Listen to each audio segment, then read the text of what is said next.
Hey there, Disney fans! The internet is ablaze with spicy takes on the new Mulan trailer, and we're here to study what makes this remake tick. Now, let's get down to business. First off, the elephant in the room. A live-action movie is always going to be different than an animated one. Accordingly, some things don't quite translate when the film jumps from one filmmaking style to another. In this case, those things are a talking dragon, a cricket best friend, and joyful songs about deadly combat with bloodthirsty hordes. But we'll get into all that later. Twitter has been abuzz all week with everything the new Mulan has lost, but let's not lose sight of what's been gained. This isn't just any old live-action film. The new Mulan pays tribute to a specific style of Chinese filmmaking called Wuxia. While maybe you've never heard that word, you've probably heard some of the products of the genre.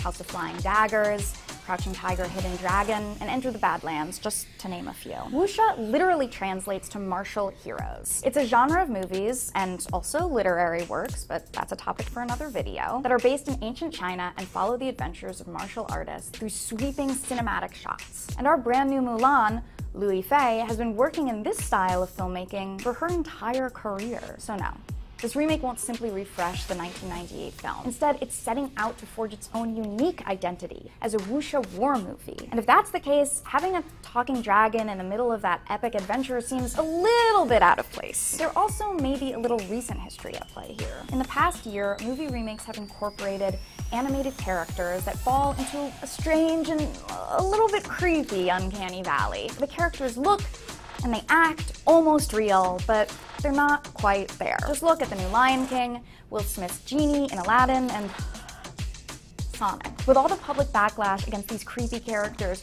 do we really even want that kind of new shoe? Yes, there are changes in this remake, but the trailer looks to us like a version of Mulan that hasn't lost touch with the original's beauty or meaning. The cinematography, the orchestral score, the emotional torment in Mulan's eyes, all of that is still here. Don't get us wrong, we're bummed that beloved characters and songs hit the cutting room floor, and we may miss them. But more than reliving parts we loved from the original Mulan, what we want is a wholly thought-out reboot that we can love on its own merits. Whomst among us has not complained about the overcreation of reboots recently? The Disney movies are classics, and if the classics ain't broke, don't fix them. But this Mulan looks like it's doing more than remaking an amazing story. It's attempting to stand on its own while paying tribute to a unique regional style of filmmaking. It sounds to us like something that should be applauded, not dragged. And besides, it's not like Disney hasn't been liberally editing fairy tales into movies for nearly 100 years. So while the original source material might be amazing, that doesn't mean a songless Mulan, or for that matter, a Black Little Mermaid, won't blow us out of the water. Still debating how you feel? Check out SYFY WIRE for more articles, reactions, and maybe even a dragon or two.